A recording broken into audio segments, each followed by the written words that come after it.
Hermano, pues qué gusto volverte a ver, volver a encontrarnos y en esta ocasión pues para que podamos leer juntos, podamos estudiar como un compromiso previo en casa de 3 capítulos para cada reunión y bueno, pues ahorita vamos a hacer la introducción del libro de los Romanos.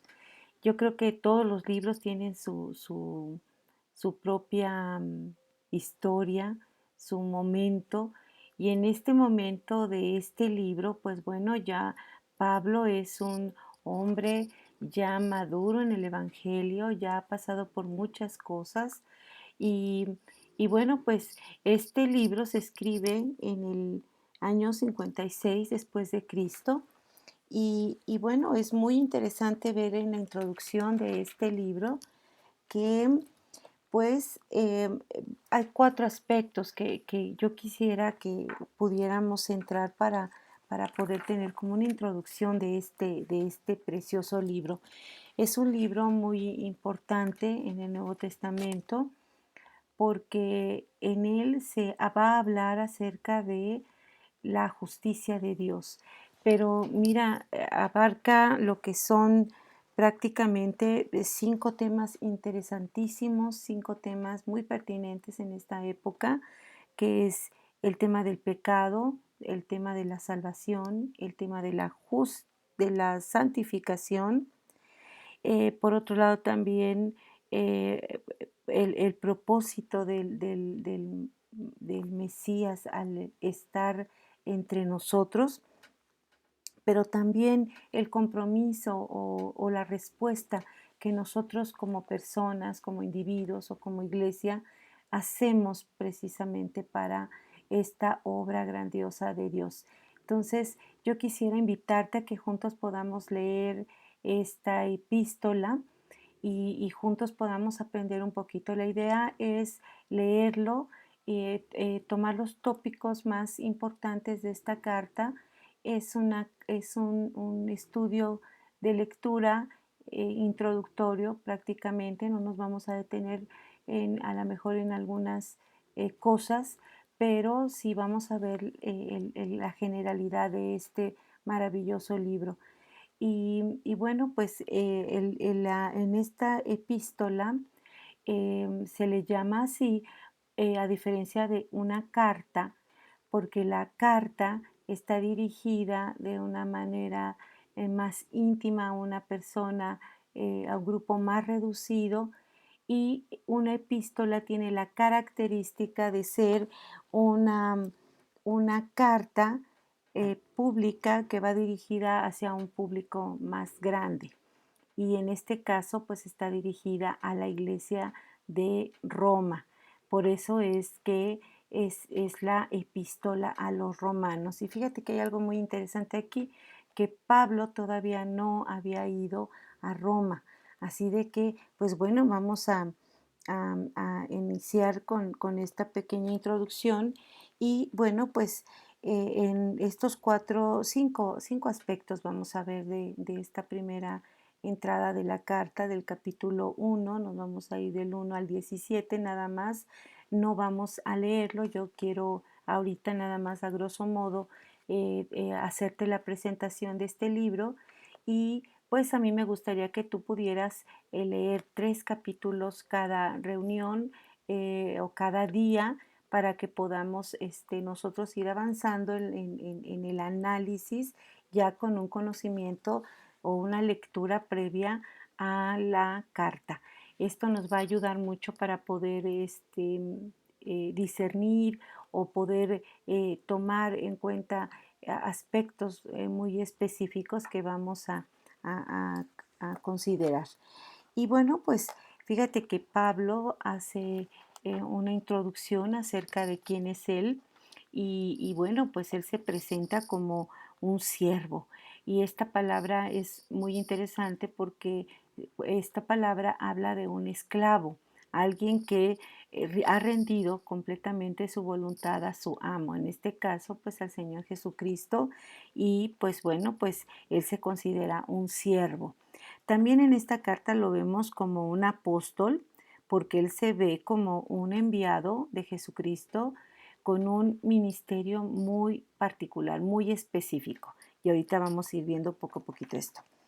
Él se ve a sí mismo también como un apartado porque en nuestra vida personal muchas veces nosotros somos egoístas en lo que nos gusta, en lo que nos agrada, en lo que realmente cautiva a lo mejor nuestra atención.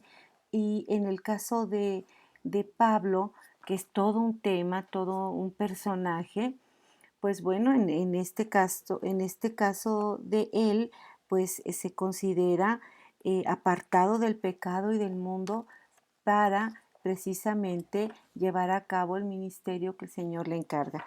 Y este ministerio espiritual consistía en compartir el evangelio, las buenas noticias a el grupo o específico gentil, a los que no eran romanos, perdón, a los que no eran hebreos. Y fíjate que él se considera un alcanzado por la gracia y él se considera así porque ciertamente él había sido un perseguidor de la iglesia de Jesús y él en ese camino a Damasco causa o provoca un antes y un después en la vida de Pablo y pues él se siente indigno precisamente de esta gracia de que el Señor Jesucristo mismo fuera a su encuentro y pudiera él mismo disipularlo para que pudiera él llevar a cabo una misión tan importante y tan grande en la época que le toca a él vivir. En este ministerio espiritual que él tenía de hablar el Evangelio, de comunicar el Evangelio a los gentiles, pues era muy común que él estuviera en oración, siguiendo el ejemplo de su maestro. Era un hombre de intercesión, era un hombre que estaba al pendiente de sus compañeros, ¿verdad? Que estaban ministrando la palabra, tanto los que estaban adelante de él, que habían sido, pues, discípulos del mismo Jesús, pero también en el caso de él, pues él como un, un apóstol y también discípulo, porque el Espíritu Santo es el que lo va a tomar para instruirle precisamente en esta tarea que él tiene que realizar.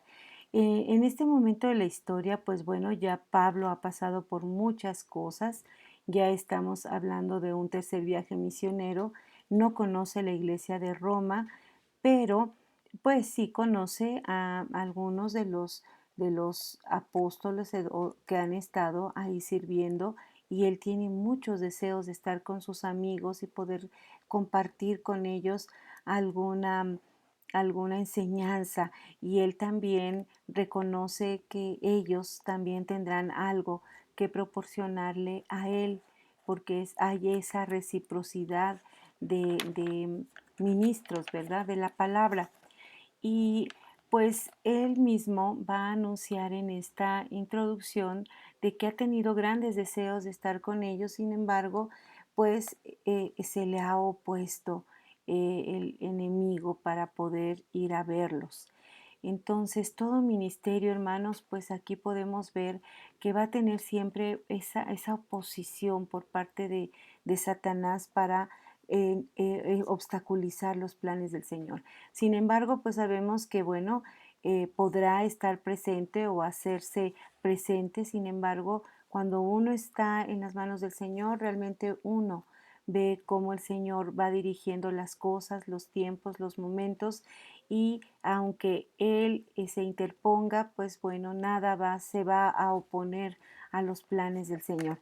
Y bueno, pues esta es la presentación que hace Pablo acerca de su persona. Pero también, fíjate que nos presenta hacia quién es Jesús. Y él nos dice básicamente tres cosas bien importantes. Por una parte, en la carne nos dice que es de la simiente de David. Él pertenece a esa simiente de David y vemos ese pacto que establece Dios con David de que por sus generaciones, ¿verdad? Estaría el reinado y finalmente pues esto se logra precisamente con el nacimiento del Señor Jesús en esa línea, porque la familia de José venía precisamente de esa línea, de la simiente de David. En el espíritu, pues nosotros sabemos y fue revelado como el Hijo de Dios, no solamente por nuestro Padre, sino que también los mismos discípulos lo reconocieron por inspiración del Espíritu Santo de que Él era el Hijo de Dios. Y también el Señor Jesucristo pues es el autor y el objeto de nuestra gracia y servicio. Entonces, así es como presenta Pablo a el Señor Jesús. Se dirige, hermanos, esta carta a un grupo, a un público, a una iglesia en particular, y es aquí la iglesia de Roma. Y se expresa de una manera tan hermosa porque pues vemos que Él les llama, que él les dice que ellos son llamados de Jesucristo. Y ese llamado, hermanos, pues es diferenciado. Mientras que algunos estaban siendo ya inspirados por el mismo Señor, precisamente en este llamado, en esta nueva posición en Él, pues también había otras personas que permanecían con su espíritu apagado. Ellos estaban ciegos a las obras del Señor. Entonces, el ser un llamado, pues ya te coloca en una posición diferente. También los llama amados porque han sido aceptos en el amor de Dios. Y esto, hermanos, pues nos dice mucho acerca de el respeto, del amor de un apóstol, de un siervo hacia una iglesia, el reconocer que es Dios el que está en ellos y con ellos, fíjate, como aceptos en su amor. Qué hermosas palabras.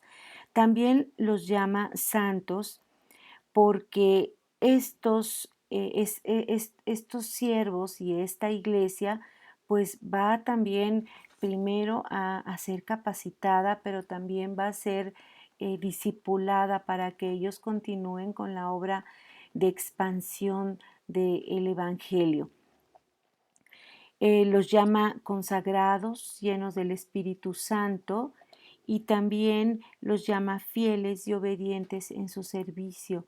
Cuando yo creo que un siervo puede ver en una iglesia estas cualidades, hermanos, pues nos están hablando de que ciertamente la iglesia está cumpliendo el propósito, pero también el Espíritu de Dios se está moviendo entre ellos. Yo creo que nosotros como iglesia, hermanos, tenemos que vernos así, como un llamado que ha hecho Dios a nuestras vidas para diferenciarnos de los demás. También por el afecto de su gracia, por su gracia, es que nosotros hemos sido llamados también, amados por Él. Y eso, hermanos, pues nos coloca en una posición diferente a la del mundo. Y también, pues de alguna manera, pues también nosotros estamos siendo separados para una función, separados con dones, con talentos, para poderlos poner al servicio no solamente de nuestra iglesia local, sino también de esos lugares en donde nosotros nos desarrollamos, nos desenvolvemos con el firme propósito o el eficaz propósito de poder comunicar la palabra desde el ámbito en donde nosotros nos encontremos. En cuarto lugar, los alaba por su fe. Fíjate que este tiene que ser un rasgo distintivo en todos los cristianos. Ser un pueblo llamado por Dios es un pueblo que tiene fe y confianza en su Señor. Y pues nuestro nombre pues tiene una expectativa, una perspectiva muy grande porque somos movimiento de fe.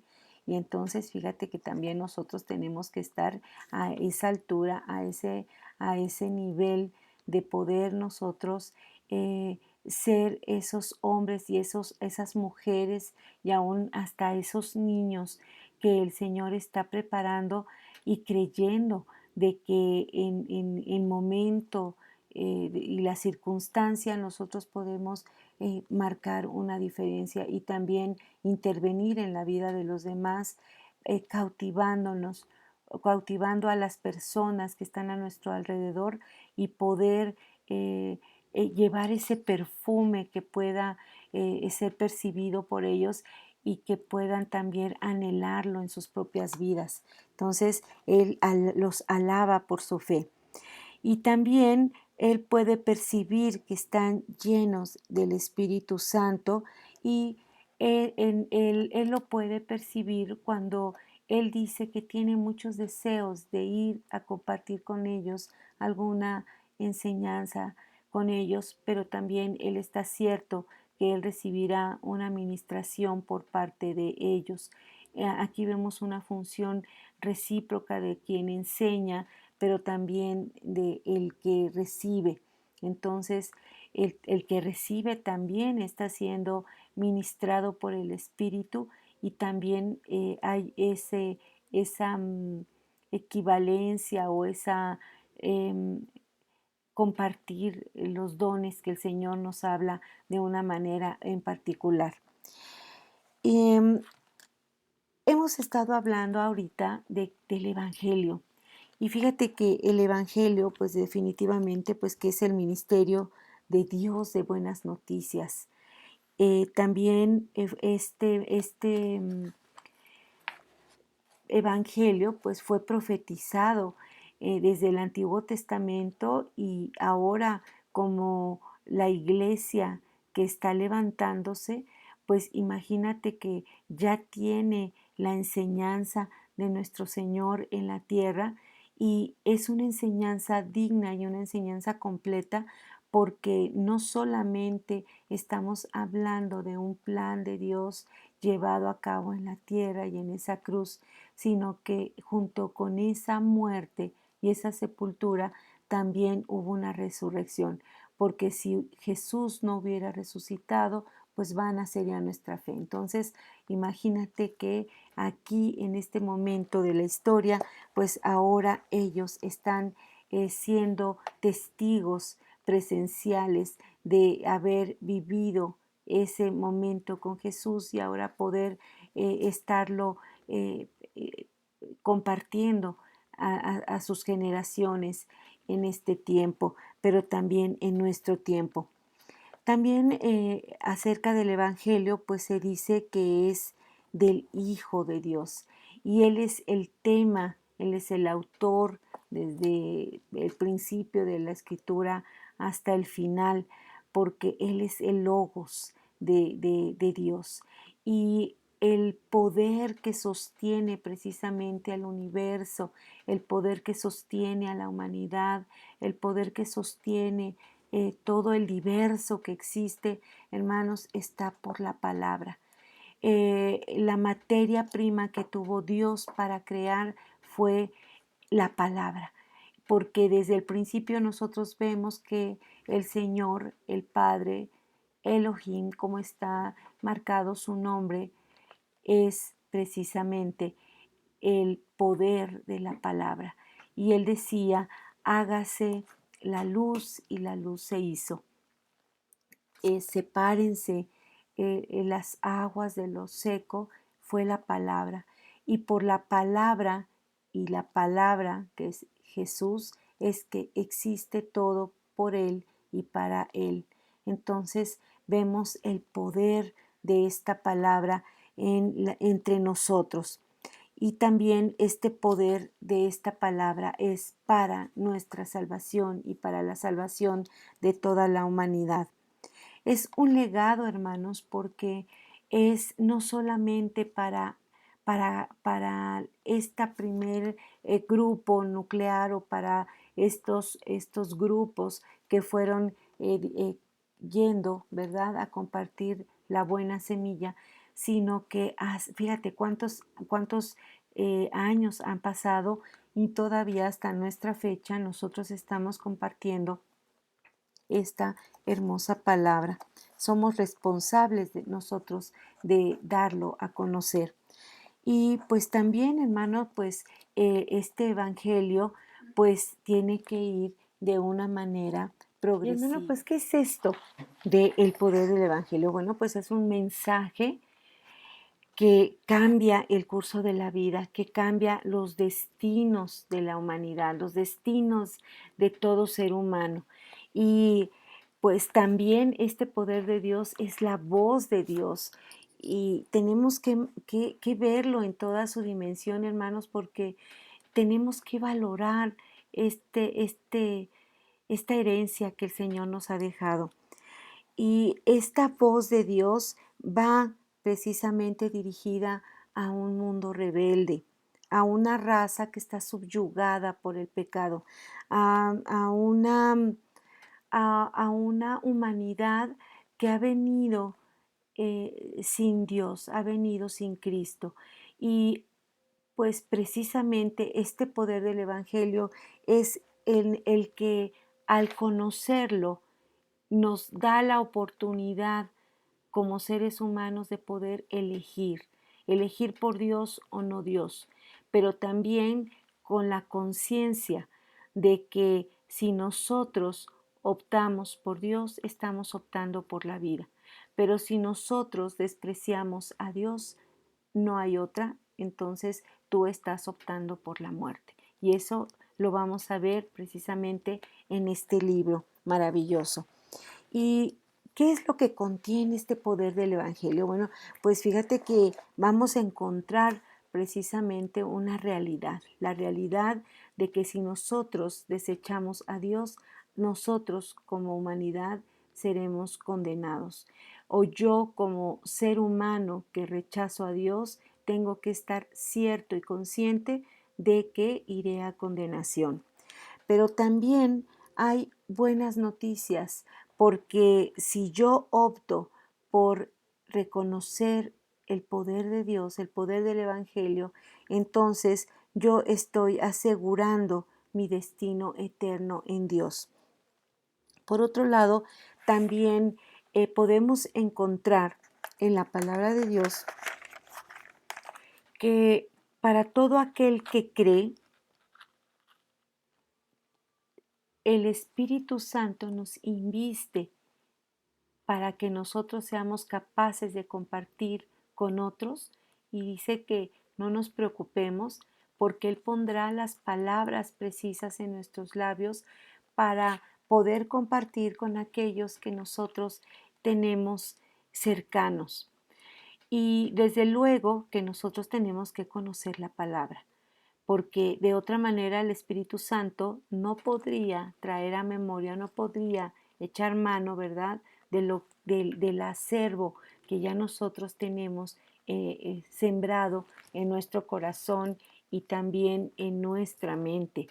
Entonces es importante que nosotros podamos reconocer que este poder del Evangelio, además de que nos inviste, nos da la autoridad que viene de Dios para poder compartir la palabra. Fíjate, que nos posiciona, nos da como esa representación de Él para nuestros semejantes.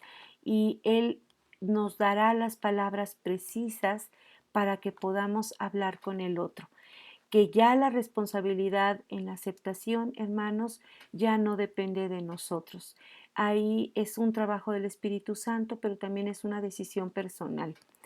¿Y qué es lo que vamos a lograr con este poder del Evangelio? Bueno, pues que si el hombre y la mujer se reconoce como pecador, entonces estas cadenas podrán ser rotas. Y al ser rotas estas cadenas, nosotros o ellos podrán ser libres, como lo somos y lo fuimos también en un momento nosotros. También que cambiamos nuestra posición de haber estado en las tinieblas, pasar ahora a la luz admirable del Señor. Pero también una posición hermosa porque después de ser hechos enemigos de Dios, ahora pasamos a ser hijos de Dios. Y esa posición, hermanos, no solamente nos bendice, sino que y nos posiciona, sino que también encontramos esa designación, esa autoridad, pero también ese respaldo de nuestro Dios eterno para que podamos ir avanzando, no solamente en nuestra vida personal, sino para que nosotros podamos ser de guía y de luz y de sal para aquellos que vienen detrás. Y este poder del Evangelio, hermanos, pues realmente viene en forma progresiva. Nosotros vamos a ver que en este libro de una fe salvadora vamos a ir a una fe que santifica, una fe que nos separa, a una fe en donde nosotros podemos discernir qué es lo bueno, qué es lo malo, qué es lo que a Dios le agrada, qué es lo que a Dios le desagrada, qué era lo que en mi vida me dominaba y ahora ya no me domina más y ahora yo he sido victorioso y soy vencedor en esas áreas para que nosotros vayamos al siguiente paso, a una fe que nos consagra para el servicio. Y hermanos, pues bueno, vamos a dejar hasta este momento nuestra primer análisis, nuestra introducción a este libro maravilloso que es el de Romanos, y yo espero que tú me acompañes en cada una de estas series o estas entregas para que en la lectura que tú ya hiciste previa, pues tú puedas ir conmigo en ese análisis. Y para la próxima entrega, hermanos, pues nosotros vamos a pintar el cuadro que pinta toda la humanidad y que nos pintó o tenemos que ver nosotros en ese cuadro que vamos a pintar, que es el cuadro del pecado. Entonces es un tema muy interesante y me gustaría mucho que tú pudieras realizar esta lectura previa para esta segunda próxima entrega y podamos ir avanzando en este tema que es eh, pues también muy interesante, pero que también es muy revelador. Y pues bueno, vamos a cerrar esta sesión con una oración pidiéndole al Señor, ¿verdad? Que nos dé esa decisión y nosotros podamos estar este, eh, comprometidos para poder juntos reunirnos y haber ya tenido esta lectura. Y bueno, pues yo espero algún comentario si tú tienes alguno y bueno, pues vamos a dar gracias por este momento que estuvimos juntos. Precioso Jesús, te damos gracias porque nos has permitido vernos nuevamente, estar en la comodidad de nuestro hogar, saber, Señor, que tú has sido un Dios eh, bueno en gran manera. Gracias te damos, Señor, porque sabemos que en nuestra arteza no ha faltado nada, tú has suplido, nos has guardado. Y Padre, pues ahora tú quieres tocar nuestro corazón y que tu Espíritu Santo, Señor, yo te pido con todo mi corazón, abra nuestros ojos para ver las verdades tuyas a través de la palabra, que podamos escuchar tu voz a través de esta lectura previa, pero a través también de estas reuniones próximas que vamos a tener, que tú me ayudes a mí para poder tener palabra clara para poder compartir, pero también que mis hermanos tengan sus oídos dispuestos para escuchar y que así sean nuestra familia en la fe como nuestros amigos, nuestra familia, también pueda interesarles este tema, Señor, que tú deseas, Padre, que ellos conozcan. Yo te ruego que toques nuestro corazón y toques el corazón de ellos para que ellos puedan entender tu palabra, puedan estar atentos a tu palabra y para que les sea revelado el propósito por el cual tú nos has creado, a mí, a ti y a cada uno de ellos. Gracias, Padre, gracias, Señor, porque tú tienes planes eternos. Gracias, Señor, porque tú estás en medio de nosotros como poderoso gigante, guardándonos y librándonos de todo mal. Te damos gracias también por todas las ayudas, Señor, que tú has permitido en este tiempo, por aquella iglesia también que se ha levantado a favor de ti y que, Padre, pues también está llegando hasta estos lugares apartados para también compartir tu palabra o compartir algún don, Señor, que tú has puesto en las manos de ellos para aquel que no los tiene. Te rogamos, Padre, que tú sigas bendiciendo, Señor, los ministerios y que también, Señor, nos permitas a nosotros, de acuerdo a nuestras posibilidades, también ser tus manos, Señor, extendidas para aquel, Señor, que no tiene. Te damos gracias, Padre, Hijo y Espíritu Santo, y en ti confiamos, Señor, y en ti esperamos. En el nombre de Jesús, amén. Y hermano, pues hermana y familia preciosa y amigos que nos están acompañando y personas que también están quizás al oír estos temas quedándose un ratito con nosotros o todo este tiempo con nosotros, pues que podamos ser de bendición para ti. Y bueno, pues nos vemos hasta nuestra próxima entrega y deseo que tengas una semana formidable. Que Dios te bendiga y hasta la próxima.